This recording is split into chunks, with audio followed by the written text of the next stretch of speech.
നമ്മുടെ കിങ്ങിണി ഫാമിലെ രാമുവിന് മരിച്ചിനി കൊടുക്കാം. ഞാൻ രാമുവിന് മരിച്ചിനി കൊടുക്കുന്ന ഒരു ദിവസം കാണിക്കാമെന്ന് പറഞ്ഞിട്ടുണ്ടായിരുന്നു. അങ്ങനെ നമുക്ക് രാമുവിന് മരിച്ചിനി കൊടുക്കാം. അവനെ ഞാനിപ്പം സ്ഥലം മാറ്റി കെട്ടിയിട്ടുണ്ട് കേട്ടോ. അപ്പോൾ അവന് കൊടുക്കാം നമുക്ക്. ആരൊക്കെ വന്നിടും ഞാൻ മരിച്ചിടുമ്പോൾ അവസാനമായി എന്നെ ഒന്നു കാണാൻ. ആരൊക്കെ വന്നിടും ഞാൻ മരിച്ചിടുമ്പോൾ അവസാനമായി എന്നെ ഒന്നു കാണാൻ. ആരൊക്കെ വന്നെൻ്റെ മൃദുലമാം നെറ്റിയിൽ അവസാന ചുംബനം തന്നു പോകും. ആരൊക്കെ വന്നെൻ്റെ മൃദുലമാം നെറ്റിയിൽ അവസാന ചുംബനം തന്നു പോകും.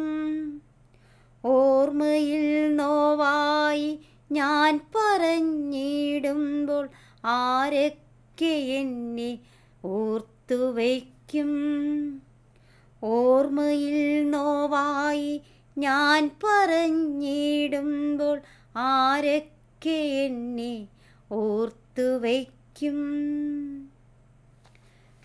അപ്പോൾ നമ്മുടെ രാമുവിനെ കണ്ടല്ലോ. രാമുവിനെ നമ്മുടെ ശീതൾ നിന്ന സ്ഥലത്തേക്കാണ് മാറ്റിയത്.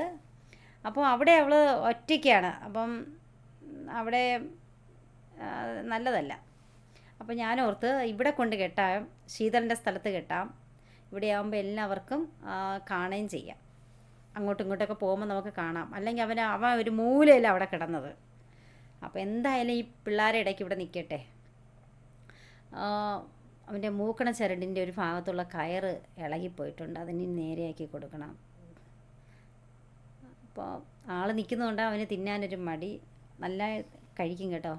മരിച്ചിനിയൊക്കെ നല്ല തിന്നുന്നവനാ.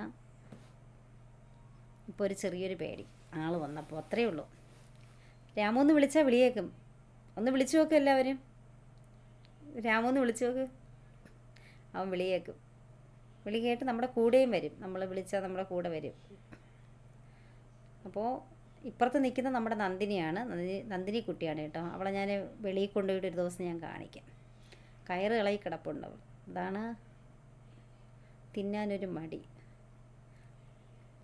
അപ്പോൾ ശരി, എന്നാൽ രാമുവിനെ കണ്ടല്ലോ എല്ലാവരും അല്ലേ. രാമുവിനെ കാണണമെന്ന് പറഞ്ഞതുകൊണ്ടാണ് ഞാൻ കാണിച്ചത് കേട്ടോ. ഒരുപാട് പേര് പറഞ്ഞിട്ടുണ്ട് രാമുവിനൊന്ന് കാണിക്കാമോ എന്ന് എൻ്റെ അടുത്ത് ചോദിച്ചിട്ടുണ്ടായിരുന്നു.